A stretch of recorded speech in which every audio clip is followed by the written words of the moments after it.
So, we're reading through the novel, we're talking about it. I'll pick up where I left off, building a coven. Annabella's father tells me the devil was beguiling me when I explained to Lisa and the rest how I worried I had AIDS. Q comments on how I thought the journalist could be my one thing that defined my life.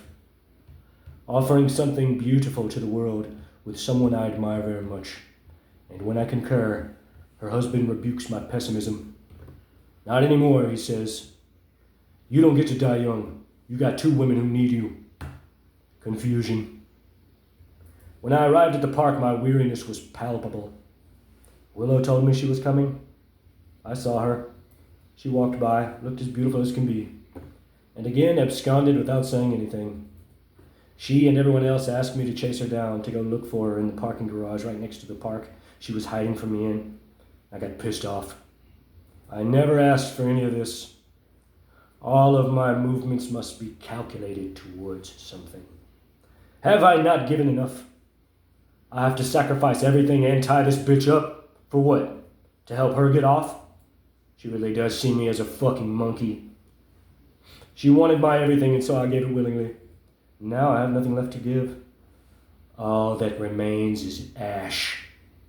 She asked me once why I was so trusting. Annabella's father replied, You trusted your father. He is right. I want to trust my heroes. In my rage, when Lisa continues to not reach out, despite the three of them claiming they all want me in New York, Clay asks if I'll come either way, if there's any way I'll calm down. And I reply, No, I've come too far. I'll continue until I get stabbed in the street or get satisfaction, whichever comes first. Lisa comments on my strength, as do they all.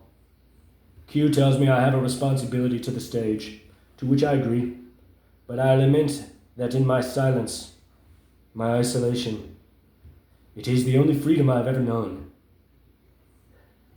And while crying, she says she understands that it will never be the same.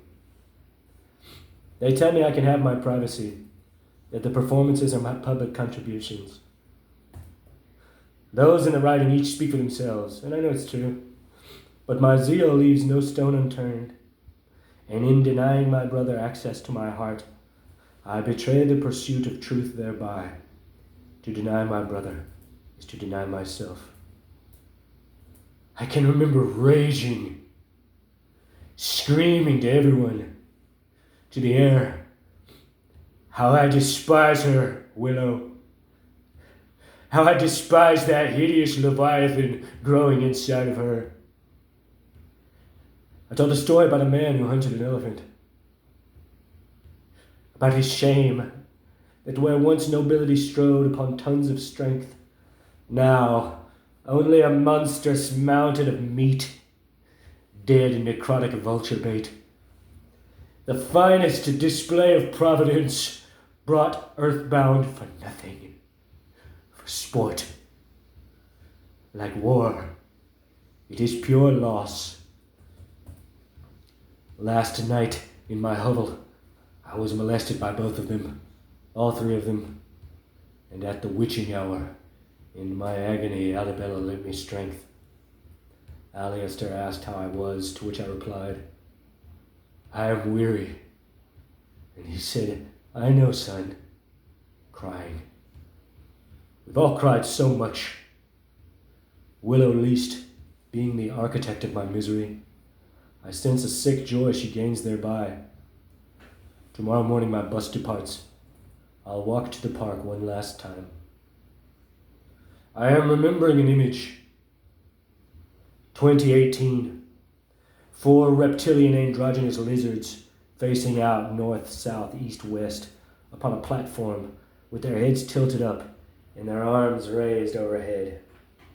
In their hands, Ezekiel's wheels. It was God's eye opening before me. It is the same night I constructed my first painting in my mind.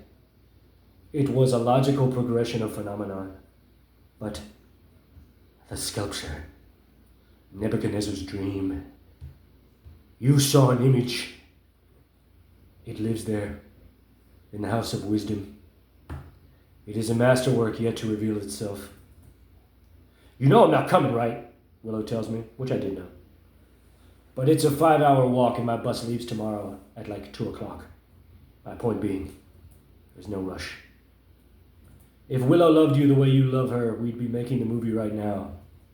I appreciate all of your efforts, and you figured it out, Alistair assures me. They both tell me they want me to be with their daughters. It is confusing. Security busting my balls at this triangle park. Time to go.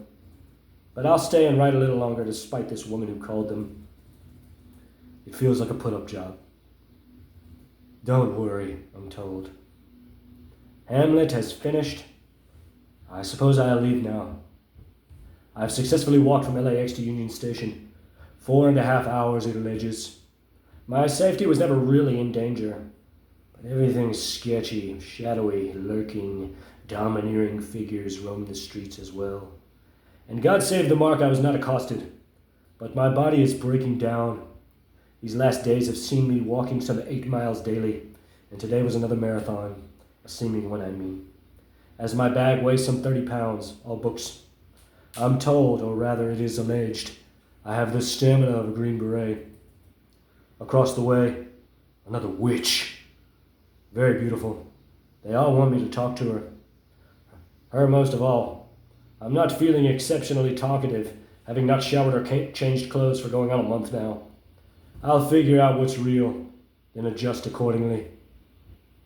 My shoes don't fit, and my left shoe is smaller than my right, or rather, my left foot is slightly larger than my right, and therefore is bound like a feudal Chinese child bride, though they both are fucked up. Jokes. English humor. He's too powerful, I can't be with him, she decries. I'm assured it's not a put-up job, but I see Willow manipulating all peripherally. And maybe it was Alistair and Annabella's idea to put some space between me and this apex betrayal. I'm spiraling. There's nowhere to plug in my phone, and my ticket is on my phone that's dead. I know everything is fine. Everything is meaningless. As meaningless as the argument the 2 security guards were having that walked past me. Pure masturbations of thought. When I hear Metro employees, both black, one guy, one girl, laughing hysterically, I am reminded of how entrenched I am in loneliness and isolation. I'm assured I'm coming home. No more suffering, I'm told. I'm so fucking weary. She really respects nothing beautiful, nothing good, nothing true. She's an idiot whose soul is very scarred, I can tell. So pointless, so fucking meaningless, all of it. Pointless. The highest levels of adolescent futility, which has aged me so unnecessarily. It's tacky. A complete waste of time. She could have been honest. Is Alistair often dishonest with people?